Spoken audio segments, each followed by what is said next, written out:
Did cleaning out Dad's space spark an epiphany that decluttering is my lifelong purpose? Not at all. I was just happy to put off my job search for a few months while I figured things out. I still had no idea how I was going to earn a living.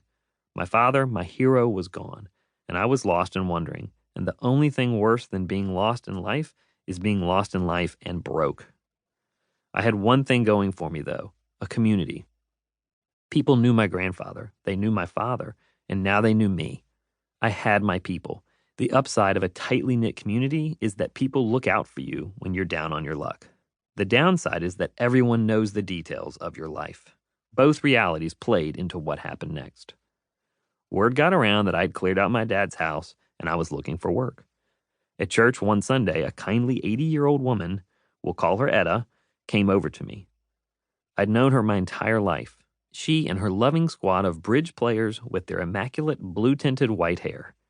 No matter what was going on in their lives, these women got their hair done at the beauty parlor every other Thursday afternoon. Etta told me she'd heard I was looking for some ways to make money and offered to help me out. She lived in an old colonial house like my father's, and her friends were encouraging her to downsize now that her beloved husband, Jim, had died. She was years away from going into senior living, she hastened to inform me, but she figured I could use some extra money. She asked if I could do some work for her. I quickly agreed, happy to help her out and earn some cash. A few days later, I arrived at her home ready to clear out what I assumed were a few boxes. Then I stepped inside. Etta's home was a sign of a well-lived life. Dishes and crystal of every type imaginable were stacked in her kitchen and dining room. Cases of wine and shelves of wine glasses. Linen tablecloths and napkins folded neatly. At least 10 card tables and dozens of decks of cards. It looked to me like her home held enough to supply a banquet hall. I had thought going over to Etta's home that helping her declutter would be depressing. Weren't we going to throw away a lifetime of stuff after all?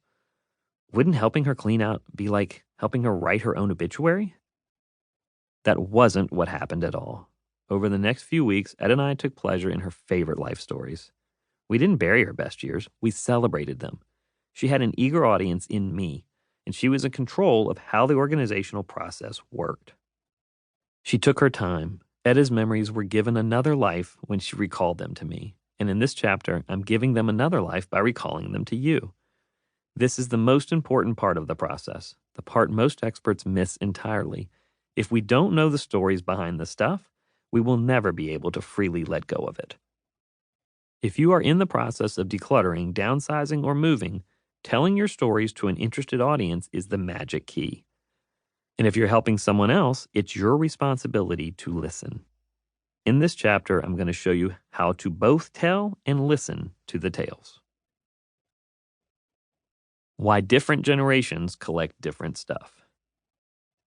If you're cleaning out the home of older generations, you'll likely notice how differently they consumed and collected stuff than we do in our current era. I hadn't realized this until cleaning Etta's home. Etta was an entirely different species from me or my dad. As we talked that day, I understood for the first time the significance of that generation gap. Etta was a child of the Great Depression. Those of us who have grown up in more prosperous times might not understand what it's like to come of age when scarcity was the norm, not the exception. But those who lived through it never forget it. Soup kitchens and bread lines, labor strikes and dust bowls, 1/3 of a nation ill-housed, ill-clad, and ill-nourished, as President Franklin Roosevelt said in 1937. These traumatic memories became part of a generation's DNA. Starting with Etta and continuing for the last 20-plus years, I have worked with that generation and witnessed the indelible imprint that the Depression left upon millions of people.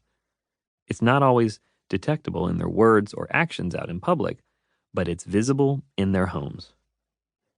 But I didn't know that yet. So at first, I wondered why Etta seemed to keep everything. Why hold onto those skinny yellow plastic bags tossed on her porch every morning with the newspapers? And the rubber bands wrapped around the armrest of her rocking chair. She had a stack of bulletins from every church service I think she ever attended. It looked like 50 years of neatly stacked Sundays. I was stupefied at the sheer amount of stuff this petite woman possessed.